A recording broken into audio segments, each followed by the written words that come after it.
Hello and welcome back to my channel. I recently shared how I use fabric for my bulletin boards on both Instagram and TikTok, and I got some questions about it, so I figured I would make a YouTube video to share all my tips and ideas for classroom bulletin boards. I broke this video down into 3 different parts. The first part is talking all about using fabric on your bulletin boards and answering some questions about that. The second part is about letters for bulletin boards. And then the third part is different types or categories of bulletin boards that I have in my classroom. If you are new here, my name is Molly Malloy and I teach 5th grade in Southern California. You can also follow me over on Instagram at Lessons with Laughter or on TikTok where I'm also at Lessons with Laughter. All right, let's get started. Okay, so starting off talking about fabric. Yes, that's what I use for all my bulletin boards. I've actually used it since my first year teaching. There were a couple of years in between when I moved to a new school, and so I wasn't quite sure about the lengths of my bulletin boards, and I wanted to play around with some new things.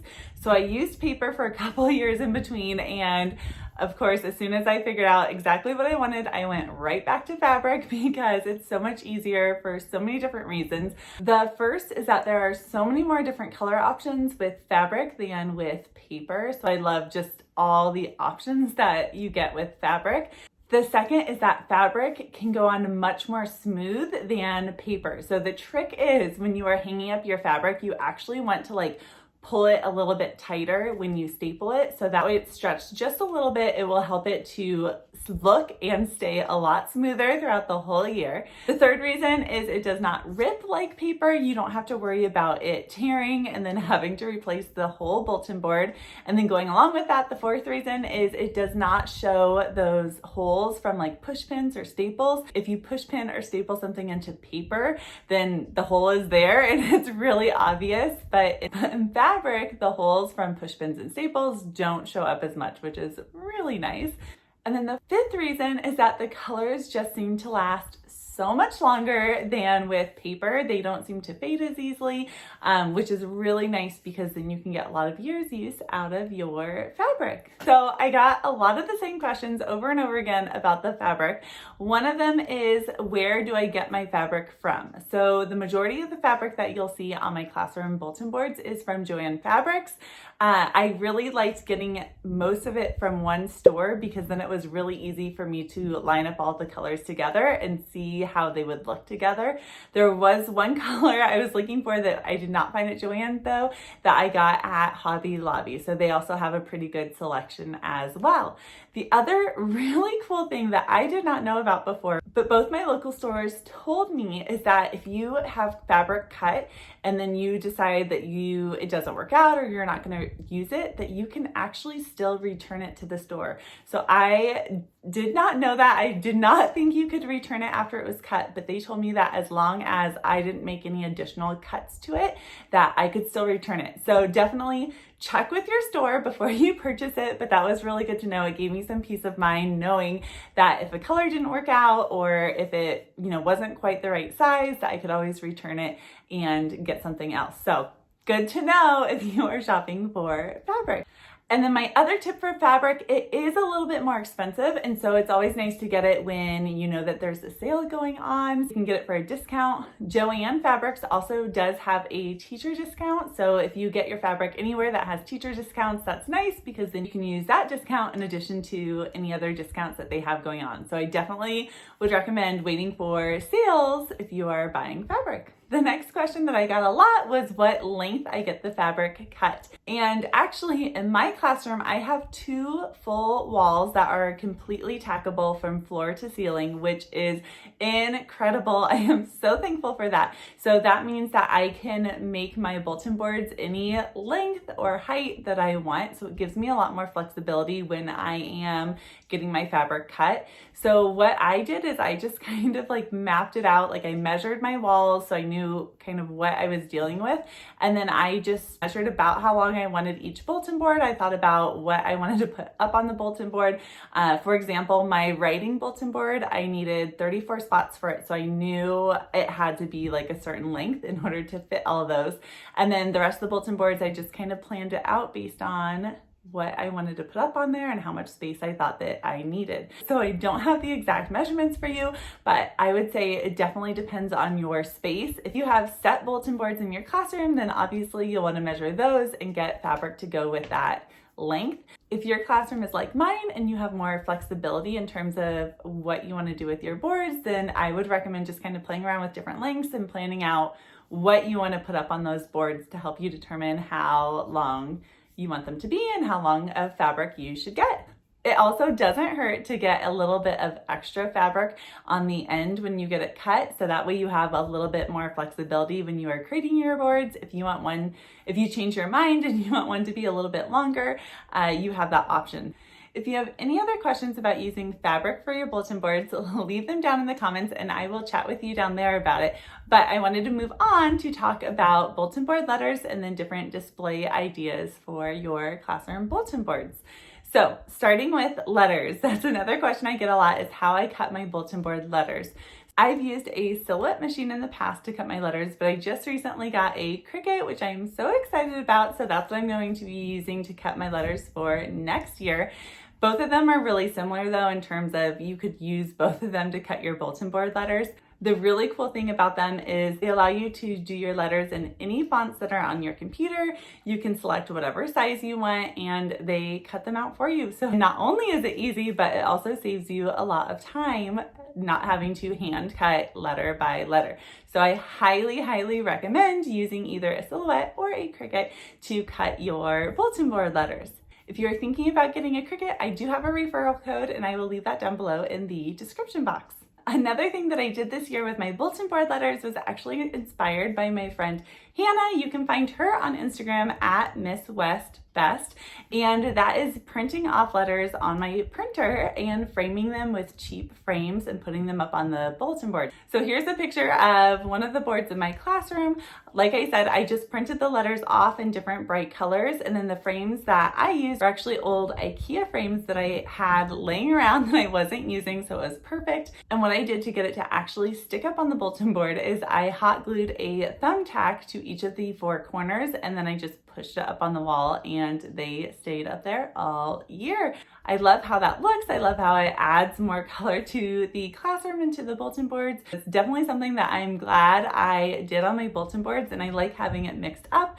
So I have some of my letters like that and then some of my letters cut out with my Silhouette or my Cricut. The other thing that I have done in the past for bulletin board letters that I actually loved is I picked up some of those like cardboard, paper mache type letters from either Joann Fabrics or Michaels. I can't remember where I got mine from, but I picked those up and then I actually spray painted them using a like silver glitter spray paint. And I had them spell out writing, and then I put them up on my writing wall. And I love how they were like 3D, so they stood out from the wall. And it was just a fun, different way to add letters to my bulletin boards. So there's 3 different options for you for letters for your bulletin boards. Hopefully one of those ideas kind of inspires you or gives you an idea to go off of. And then the next thing I want to talk about in regards to bulletin boards is different display ideas for your bulletin boards, especially if your classroom is like mine and you have a good amount of bulletin board display space.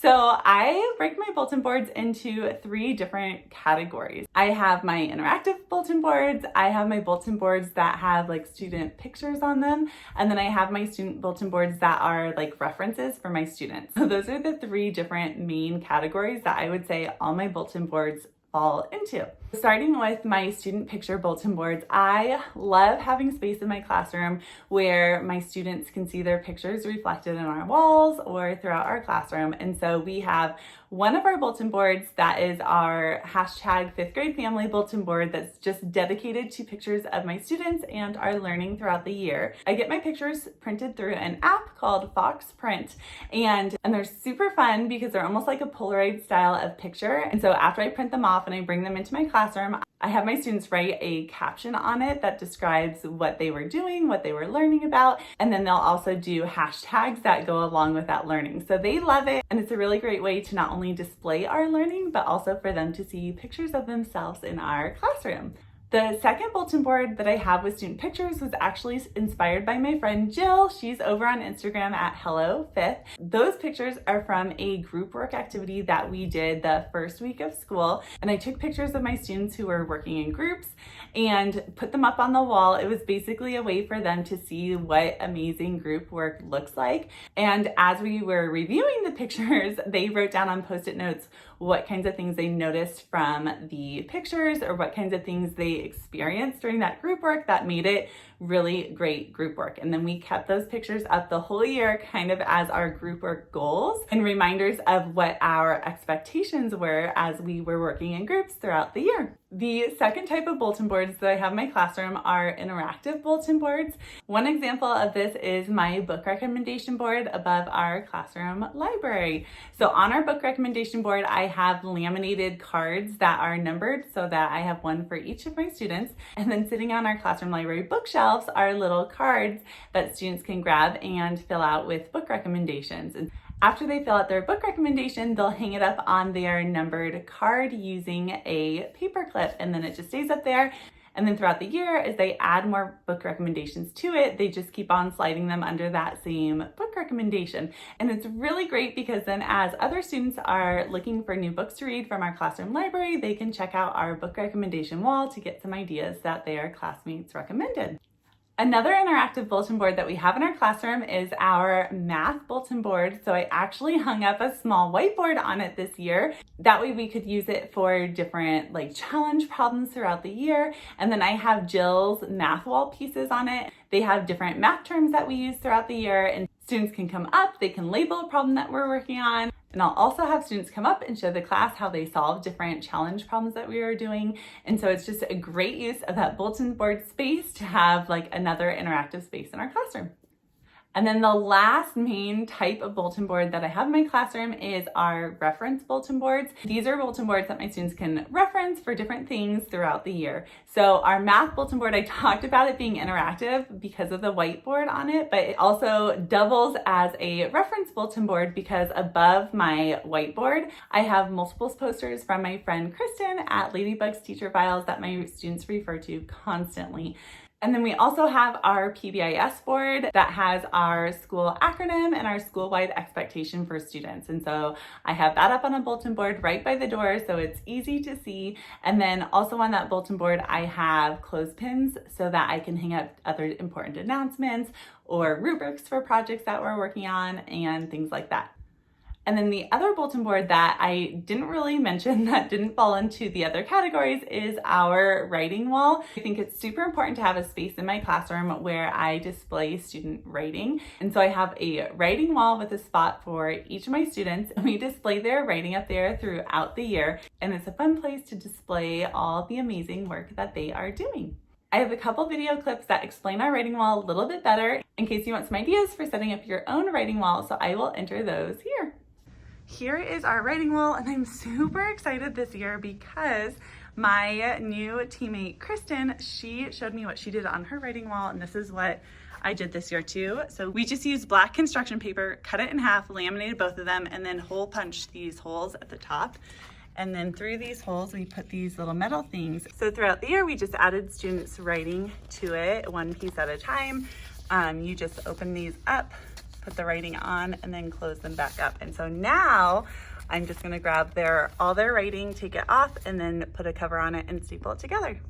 I hope today's video was helpful for you as you are planning out your bulletin boards for next year. I know I definitely try to switch mine up every year, so my bulletin boards next year probably won't be the same that they were this past year. We'll see. I don't know what changes I'm making yet, but I'm sure there will be something. If you like this video and you want to see more types of videos like it, please give it a thumbs up and hit that subscribe button. Also, you can let me know in the comments if you have questions or if there's any other videos that you would like to see from me. If you don't already, you can also follow me over on Instagram at Lessons with Laughter. Thanks for watching, and I will see you next time.